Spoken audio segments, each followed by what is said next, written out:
स्फूर्तीच्या काळात माणसाला माणूस म्हणून जगू दिले जात नव्हते.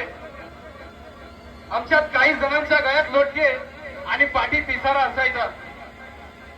आमची थुंकी या भूमीवर पडू नये आणि आमची पावलं या भूतलावर उठू नये यासाठीचा हा प्रयत्न होता.